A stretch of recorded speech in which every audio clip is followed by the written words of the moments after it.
Hello.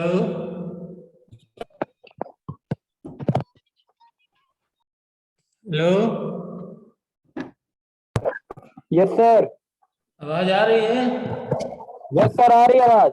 अच्छा, ठीक है।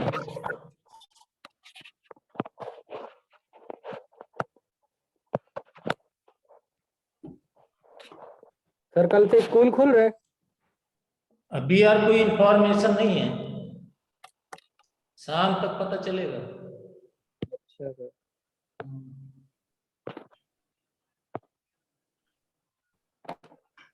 और कैसे हो तुम लोग, ठीक हो? यस सर, बढ़िया सर।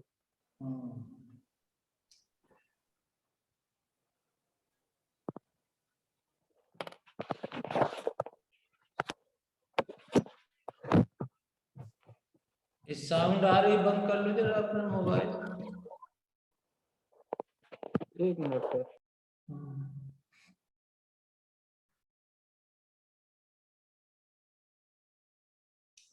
तो आज देखिए, हम लोग बात करेंगे थर्मोकेमिकल इक्वेशन की।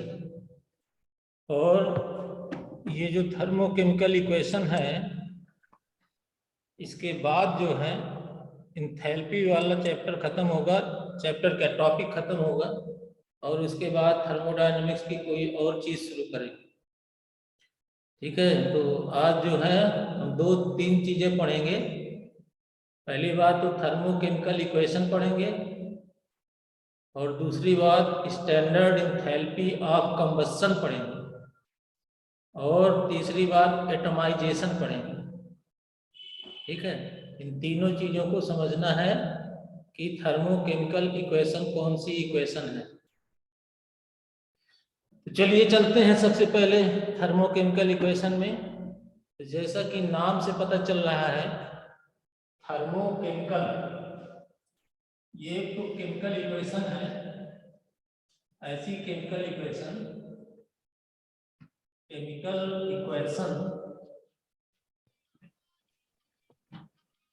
ऐसी रासायनिक क्रिया, ऐसी केमिकल इक्वेशन जिसमें कि हीट जो है या तो इवॉल्व होती है और या फिर एब्जॉर्ब होती है।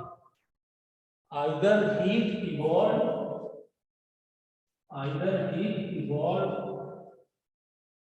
और हीट एब्जॉर्ब।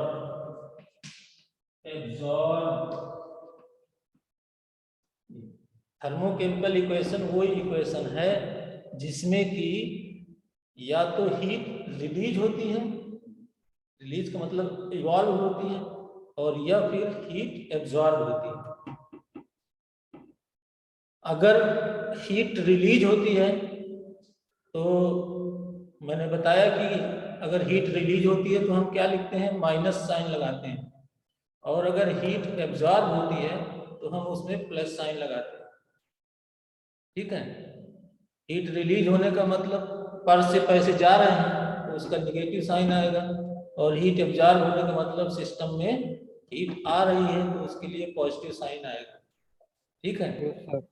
हाँ, तो अब जैसे कि मान लीजिए हीट इवॉल्व और हीट एब्जॉर्ब ऐसी केमिकल इक्वेशंस, तो इसमें एक चीज और है, ऐसे केमिकल इक्वेशंस में फिजिकल स्टेट जरूर मेंशन किया जाता है।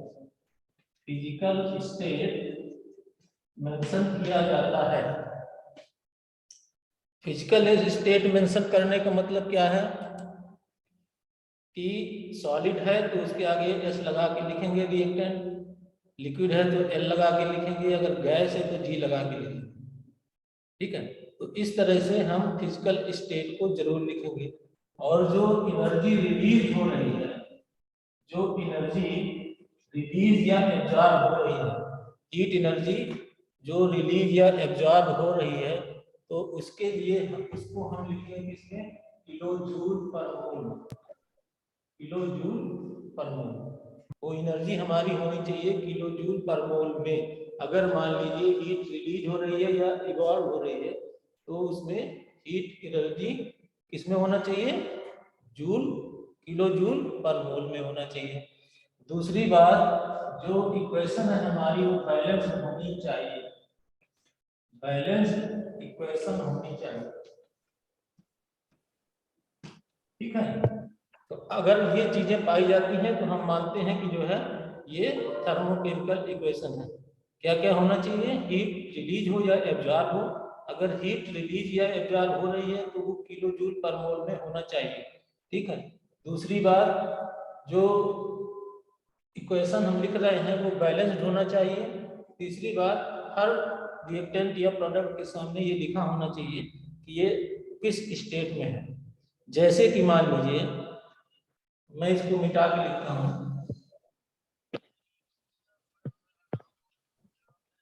जैसे कि मान लीजिए हमने ये लिखा, ये है C2H5, C2H5OH।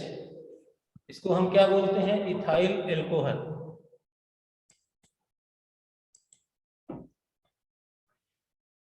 क्या बोलते हैं?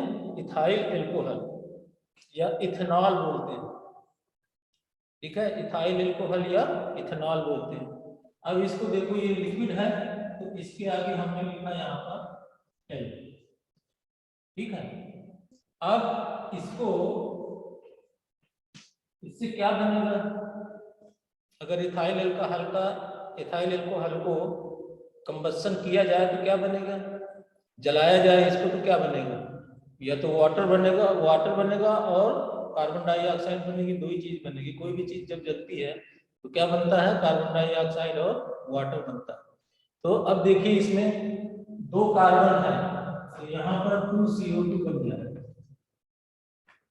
यहाँ पर दो कार्बन है तो 2CO2 बन जाएगा। अब हाइड्रोजन कितना है? 5 और 1 6 हाइड्रोजन है तो यहाँ पर क्या बन जाएगा? 6 हाइड्रोजन को, हाइड्रोजन में H2 होता है ना, तो अगर हम 3H2 लिखेंगे तो 6 हाइड्रोजन हो जाएगा, तो यहाँ पर हो जाएगा 3H2O। ठीक है, यहाँ पर हो जाएगा 3H2O। अब देखिए, यहाँ पर ऑक्सीजन कितना हो गया? 2 या 4 ऑक्सीजन हो गया। यहाँ पर कितना हो गया? 3, तो 4 और 3 कितना हो गया? 7 ऑक्सीजन हो गया। और 7 ऑक्सीजन में एक ऑक्सीजन यहाँ है, ऑलरेडी है, तो बचा कितना? 6। तो यहाँ पर हम इसके लिए 3O2 लगा देंगे 6 ऑक्सीजन के लिए। तो ये हमारी इक्वेशन हो गई। अब यहाँ पर ये गैस है तो यहाँ पर हमने G लिख दिया, ये भी गैस है तो यहाँ पर हमने G लिख दिया, पानी लिक्विड है तो यहाँ पर हमने L लिख दिया। ठीक है, तो ये जो हमारी इक्वेशन है ये थर्मोकेमिकल इक्वेशन हो गई, क्योंकि यहाँ पर हम ये लिखेंगे energy release in kilo joule per mole. यहाँ पर जो भी एनर्जी रिलीज होगी वो हम यहाँ पर लिखेंगे माइनस साइन लगा के। मान लीजिए X रिलीज हो रही है तो हमने यहाँ पर लिख दिया। ठीक है, तो अगर ये चीजें हैं, कितनी है? पहली बात तो हमारी रिएक्शन बैलेंस है। दूसरी चीज, हर रिएक्टेंट के सामने और प्रोडक्ट के सामने लिखा हुआ है कि इसकी फिजिकल स्टेट क्या है। तीसरी चीज, जो एनर्जी हमारी दिया हुआ है वो किसने दिया है? किलो जूल पर मोल में दिया हुआ है। इसलिए ये हमारी थर्मोकेमिकल इक्वेशन है। अब जैसे एक इक्वेशन और लिखता हूँ, जैसे ये Fe2O3 है। ठीक है, ये इक्वेशन हम बनाएंगे तो Fe2 है तो यहाँ हो जाएगा 2Fe। ठीक है, यहाँ क्या हो जाएगा? 2Fe हो जाएगा। और ऑक्सीजन कितना है? 3, तो यहाँ पर हमने 3H2O लगाया। ठीक है, तो अब देखिए Fe2 है तो यहाँ पर हमने 2Fe लिख दिया, 3 ऑक्सीजन है तो यहाँ पर हमने 3H2O लिख दिया। अब ये भी बैलेंस है और ये ऑक्सीजन भी बैलेंस है, केवल हाइड्रोजन यहाँ पर 3H2 है, यहाँ पर नहीं है, तो इसको हमने इधर लिख दिया 3H2।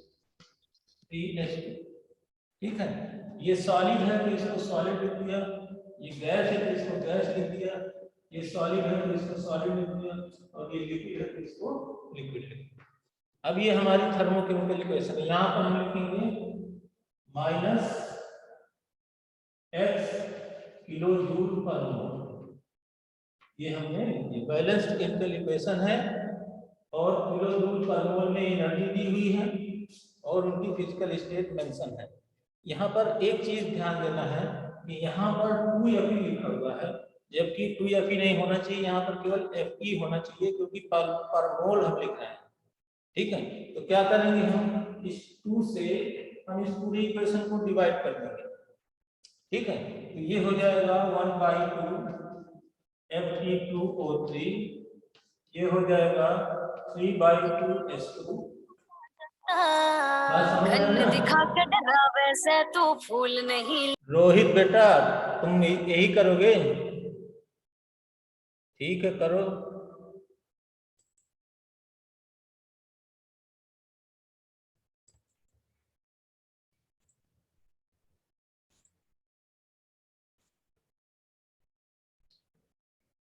तो अब देखो यहाँ पर 2Fe है, तो ये 2/2 Fe हो गया, और यहाँ पर 3H2O है, तो इसकी जगह हमने क्या लिख दिया, 3/2 H2O। ठीक है, अब ये कट जाएगा। ठीक है, यहाँ जो ये 1/2 Fe2O3 है, तो ये हो जाएगा 1/2 Fe2O3 प्लस 3/2 H2 यहाँ पर लिखा हुआ है, तो 2 इसमें क्या हो जाएगा, 3/2 H2 जो लिखा हुआ है वो उसी तरह क्या हो जाएगा, 3/2 H2 लिखा रहेगा यहाँ, 3/2 H2, और ये Fe हो गया, और ये जो है 3/2 H2O। ठीक है, यहाँ पर जो एनर्जी होगी, क्योंकि 2 से हमने डिवाइड किया है, तो उसे हमने क्या किया है, डिवाइड किया है, तो ये जो एनर्जी यहाँ पर हमने लिखी थी, ये हो जाएगा -H/2 किलो जूल पर मोल, और तब ये हमारी इक्वेशन जो है क्या हो जाएगी, थर्मोकेमिकल इक्वेशन हो जाएगी। ठीक है, अब थर्मोकेमिकल इक्वेशन में हम एक बात पे चलते हैं, जो है स्टैंडर्ड एंथैल्पी ऑफ कंबशन। देखिए, standard enthalpy of combustion, standard enthalpy of combustion, standard enthalpy of combustion.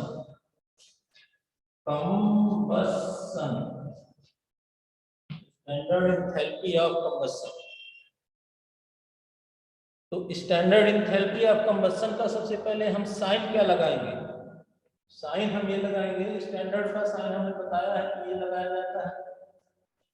Enthalpy के लिए हम ये H लगाते हैं, चेंज के लिए हम डेल्टा लगाते हैं, और कंबशन के लिए हमने यहाँ पर C लगा दिया, जैसे कि फॉर्मेशन में F लगाते हैं, सब्लिमेशन में SUB लगाते हैं, वेपोराइजेशन में VAP लगाते हैं, तो हमने यहाँ पर लिख दिया। अब ये जो हम इसको हम जो पढ़ेंगे, तो ये क्या पढ़ेंगे, standard enthalpy of combustion. Standard enthalpy of combustion हम इसको पढ़ेंगे।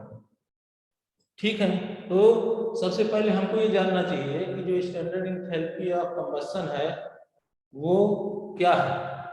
तो एंथैल्पी चेंज तो है ही, चेंज इन एंथैल्पी, एनर्जी में, हीट एनर्जी में कितना चेंज आता है ओवरऑल रिएक्शन में, चेंज इन एंथैल्पी पर मोल, कितना, पर मोल, किलो जूल पर मोल में हम इसको लिखेंगे, किसमें लिखेंगे, किलो जूल पर मोल में, यानी 1 मोल कोई कंपाउंड है, तो 1 मोल कंपाउंड को अगर कंबशन किया जाए, कंबशन मतलब इंटरेक्शन विद द ऑक्सीजन, और इसको जलाया जाए 1 मोल कंपाउंड को, तो कितना इंथैल्पी चेंज होगा, उसको हम बोलेंगे standard enthalpy of combustion.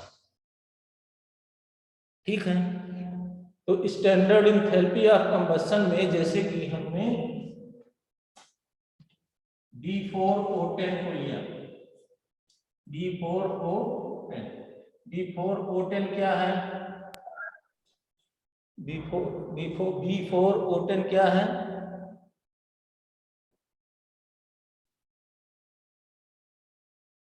B4O10 का मतलब butane, methane, ethane, propane, butane, 4 carbon है ना, 2N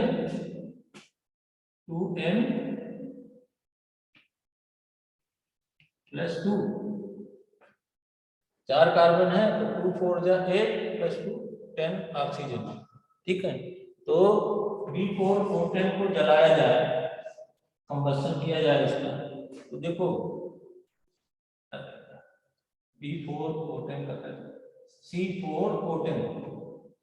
C4O10 बी लिख दिया वहां पे C4O10।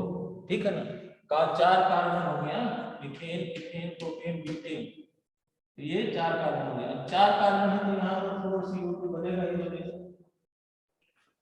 ऑक्सीजन 10 है तो 10 ऑक्सीजन किस में हो जाएगा, 10 ऑक्सीजन है तो 10 ऑक्सीजन, अरे यार क्या लिख रहे हो, एक मिनट, ये जो तुम लोग इधर से साउंड साउंड कर रहे हो ना, ये जो साउंड कर रहे हो ना, इससे तुम्हारा ही डिस्टर्ब होगा, मेरा नहीं होगा। मेरा तो दिमाग अगर इधर उधर चला जाएगा तो नुकसान तुम्हारा होगा। और मैं इनको देख रहा हूँ, एक तो रोहित है और ये आशीष कुमार मिश्रा है शायद। अब स्कूल खुलने को भी बताता हूँ तुमको, रुक जाओ। तो जैसे मैं ब्यूटेन का नाम ले रहा था, अब तुम इधर बताने लगे, बजाने लगे। C4H10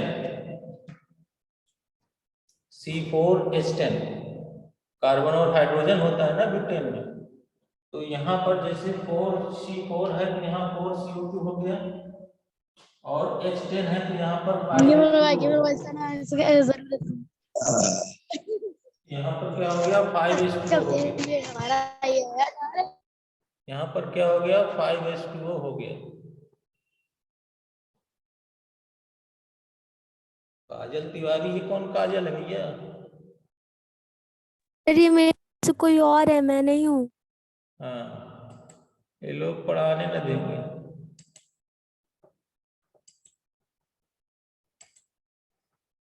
चलो ज्वाइन ही नहीं करा। तो 4 कार्बन है तो 4CO2 हो गया, 10H है तो 5H2O हो गया। अब देखना है कि ऑक्सीजन कितना है, 4 2 जा 8 ऑक्सीजन ये और 5 ऑक्सीजन ये, तो कितना हो गया 8 और 5 कितना हो गया 13। तो 13 का मतलब ये है कि 13/2 O2 यहाँ पर लगेगा, O2 कैंसिल हो जाएगा, 13 यहाँ पर आ जाएगा। तो ये हमारी reaction standard enthalpy of combustion है। यहाँ पर माइनस और फिर मान लीजिए x की वैल्यू मैं लिख रहा हूँ किलो जूल पर मोल, किलो जूल पर मोल। ठीक है, कंबस्शन में क्या होता है, हीट रिलीज होती है, वो भी माइनस में आएगा। यहाँ पर हमने इसको लिख दिया, ये अगर C4H10 क्या है, इसको बोलते हैं कुकिंग गैस। C4H10 क्या है, कुकिंग गैस, इसको हमने लिख दिया गैस। ये ऑक्सीजन भी गैस है, ये भी गैस है, और ये लिक्विड। ठीक है, तो ये स्टैंडर्ड एंथैल्पी ऑफ कंबस्शन की रिएक्शन है। ठीक है, और भी जैसे एक रिएक्शन आपके बुक में दिया हुआ है ग्लूकोज C6H12O6, ये ग्लूकोज का फार्मूला है। अब देखो यहाँ पर 6 कार्बन है तो 6CO2 बन जाएगा, 12H है तो 6H2O बन जाएगा, 6H2O बन जाएगा। ठीक है, 6CO2 और 6H2O वहां पर बन जाएगा। अब यहाँ पर देखिए 6 2 6 2 जा 12, ये बराबर हो गया, 6 कार्बन है तो ये बराबर हो गया। ऑक्सीजन देखना है यहाँ पर 6 2 12 6 2 जा 12 और 6 ये 12 और 6 कितना हो गया 18 ऑक्सीजन हो गया, और 6 यहाँ पर ऑलरेडी लगा हुआ है, 18 में 6 गया तो कितना बचा 12, और 12 के लिए यहाँ पर हमने 6O2 लगा दिए, 12 ऑक्सीजन हो गए। ठीक है, ये इस तरह की इक्वेशन है। अब जैसे इसमें फिजिकल स्टेट मेंशन करना है, ठीक है, तो ये जो है हम यहाँ पर मेंशन कर देंगे। अगर गैस है तो गैस, गैस, और ये गैस, और लिक्विड है तो लिक्विड, इस तरह से हमने मेंशन कर दिया। और यहाँ पर -x किलो जूल पर मोल, x हम इसलिए लिख रहे हैं क्योंकि इसकी वैल्यू सबकी अलग अलग होती है, किसमें कितनी एनर्जी निकल रही है, लेकिन जब आपको कोई क्वेश्चन दिया जाएगा तो उसमें उसकी एनर्जी लिखी रहेगी। ठीक है, अब इसके साथ एक चीज और आती है, enthalpy of atomization. Enthalpy of atomisation,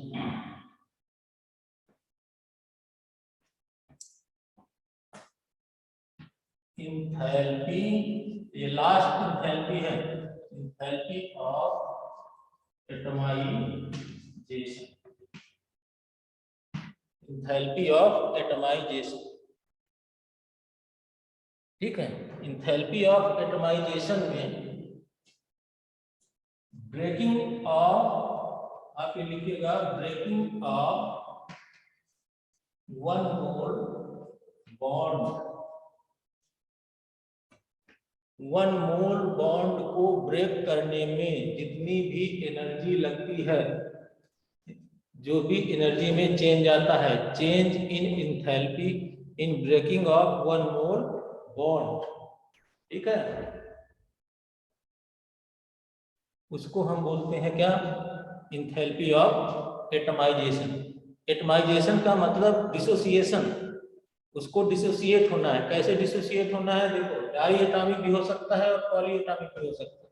die atomic में मान लीजिए H2 है, अब इसका डिसोसिएशन हुआ तो ये बन गया 2H, ये एटम में डिसोसिएट होता है। किसमें डिसोसिएट होता है, एटम में डिसोसिएट होता है। ठीक है, तो एटम को डिसोसिएट होने में जो एंथैल्पी चेंज आता है वन मोल बॉन्ड को ब्रेक करने में, जैसे ये वन मोल है, इसको बॉन्ड ब्रेक करने में जो एंथैल्पी चेंज आएगा उसको हम बोलेंगे स्टैंडर्ड एंथैल्पी ऑफ एटमाइजेशन। जैसे कि मान लीजिए CH4 है, इसमें कितने बॉन्ड ब्रेक होंगे देखिए, तो जैसे मान लीजिए ये है CH4, इसमें एक बार ये रिएक्शन हुआ CH3+H, मतलब कि यहाँ पर जैसे ये CH4 है,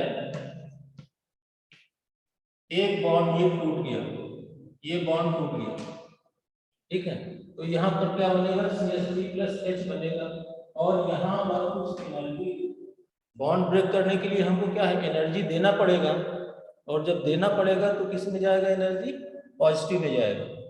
ठीक है, तो यहाँ पर हमने लिखा +X किलो जूल पर मोल।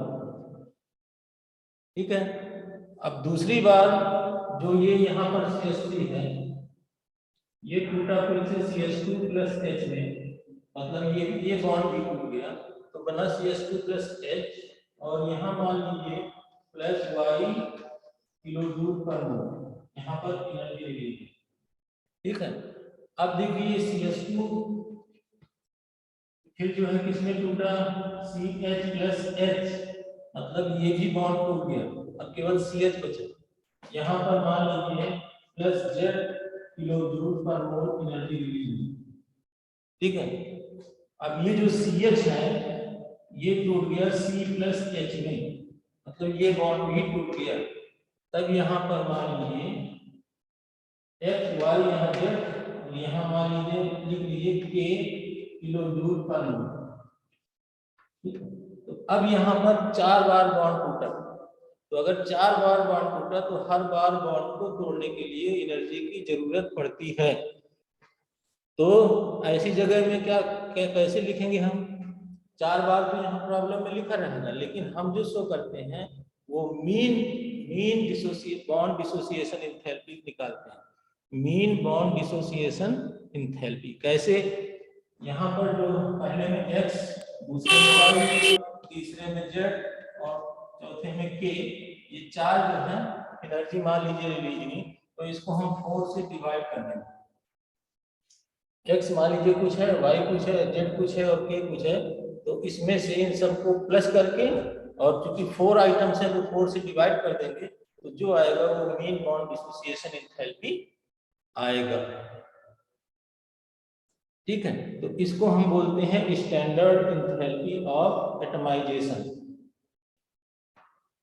ठीक है, वन मोल बॉन्ड का ब्रेकिंग होना चाहिए, और वन मोल बॉन्ड के ब्रेकिंग में जो भी एनर्जी एंथैल्पी चेंज होगा वो स्टैंडर्ड एंथैल्पी ऑफ एटमाइजेशन होगा, एटम्स जो हो वो गैसेस स्टेट में होने चाहिए।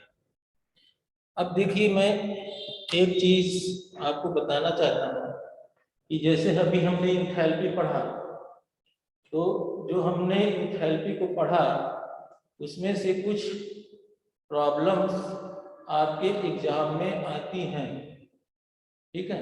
अब वो प्रॉब्लम जो एग्जाम में आती है वो कैसी आती हैं आपको पता होना चाहिए, ठीक है। एक प्रॉब्लम मैं यहाँ पर डिस्कस कर रहा हूँ,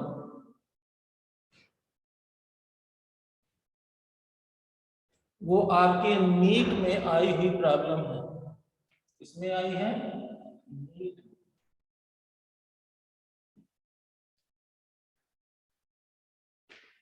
देखो बॉन्ड एनर्जीज दी हुई है, पूरी प्रॉब्लम में नहीं लिख रहा हूँ, लेकिन प्रॉब्लम में जो जो दिया है वो मैं बता रहा हूँ।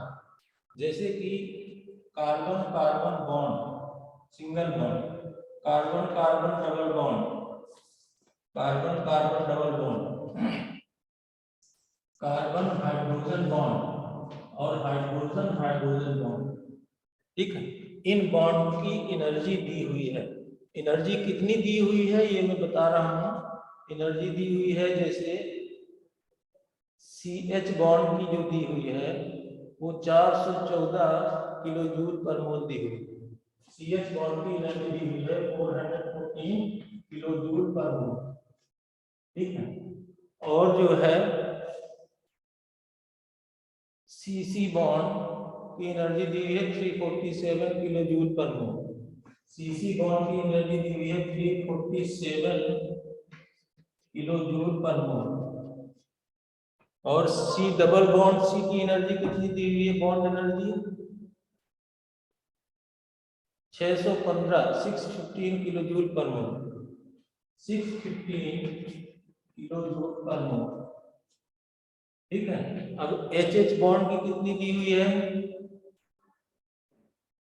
435 किलो जूल पर मोल, 435 किलो जूल पर मोल। इसकी दी हुई है 435 किलो जूल पर मोल। ये इन चार की जो है बॉन्ड एनर्जी दी हुई है। और एक रिएक्शन नीचे दे रहा है कि मान लीजिए ये CH2 डबल बॉन्ड CH2 है, ये H2 से रिएक्शन कर रहा है, तो ये बना रहा है CH3 अब इनमें जो है चेंज इन इंथैल्पी, इस रिएक्शन में चेंज इन इंथैल्पी कितना होगा। और नीचे चार ऑप्शन दिए हुए हैं, +250, दूसरा दिया हुआ है -250, तीसरा दिया हुआ है +150, चौथा दिया हुआ है -100 नहीं 125 दिया हुआ है 125 किलो जूल पर मोल, किलो जूल पर मोल। और आपको इसमें एक में किसी में टिक लगाना। ये प्रॉब्लम जैसे आपके नीट में दी हुई है, मैंने अभी देखा तो पेपर उसमें ये दिया हुआ है। अब देखो तो इसको सॉल्व कैसे करेंगे। इसको मान लीजिए हमने यहाँ पर देखो CH2 और CH2 को हम यहाँ पर ये बता रहे हैं, इसको दो बार हमने ये लिखा, CH2 हो गया, यहाँ पर H हो गया H2 के लिए, यहाँ पर कितना हो गया CH3 माइनस C, ये इतने सारे बॉन्ड्स हैं, है कि नहीं। तो अब देखो इंथैल्पी चेंज अगर निकालना है तो सबसे पहले हम इसको लिखेंगे, एनर्जी कितनी रिलीज हुई। अरे ये यहीं पे टाइम आउट बताने लगा, देखो यहाँ एनर्जी कितनी रिलीज हुई। तो देखो यहाँ पर CH बॉन्ड कितने हैं 1 2 3 4 5 6, तो यहाँ पर आप लिखना है 6 CH की bond energy plus CC bond कितना है 1 CC बॉन्ड एनर्जी। यहाँ पे दिया हुआ है 6 CH, तो यहाँ पर 414 दिया हुआ है, 414 दिया हुआ है, तो ये हो जाएगा 6 × 414 + 1 × CC कितना दिया हुआ है ये 347, 347 किलो जूल पर मोल। इन दोनों को इसको 6 से मल्टीप्लाई करके और ये प्लस कर देंगे तो ये हो जाएगा हीट रिलीज हो जाएगा। अब एब्जॉर्ब कितनी हुई यहाँ से, तो देखो इसमें कितना बॉन्ड है, 1 2 3 4 बॉन्ड तो है CH, तो 4 CH bond plus 1 CC bond, C double bond C, 1 C double bond C bond plus 1 HH bond, 1 HH bond. तो ये 4 CH बॉन्ड में क्या हो गया, CH की एंथैल्पी कितनी है 414, ये हो जाएगा 4 × 414 plus 1 C double bond C का बॉन्ड कितना है 615 प्लस 615 किलो जूल पर मोल, 1 टाइम से तो ये हो जाएगा 1 ही होगा। और HH के लिए क्या दिया हुआ है 435 किलो जूल पर मोल। इन इसको 4 से मल्टीप्लाई करके इससे प्लस कर दीजिए, इससे प्लस कर दीजिए, तो ये आ जाएगा एनर्जी एब्जॉर्ब, यहाँ आ जाएगा एनर्जी रिलीज। ठीक है, अब इस रिलीज्ड एनर्जी में एनर्जी एब्जॉर्ब को माइनस कर दीजिए और फिर देखिए जो 4 ऑप्शन दिए थे उनमें से कौन करेक्ट है और कौन करेक्ट नहीं है। आप घर में इसको सॉल्व कर लीजिएगा, यहाँ पर टाइम आउट हो रहा है इसलिए मैं बंद कर रहा हूँ। इस तरह से ये क्वेश्चन को सॉल्व किया जाएगा। ठीक है, सॉल्व करके मुझे अगले क्लास में बताइएगा कितना आया।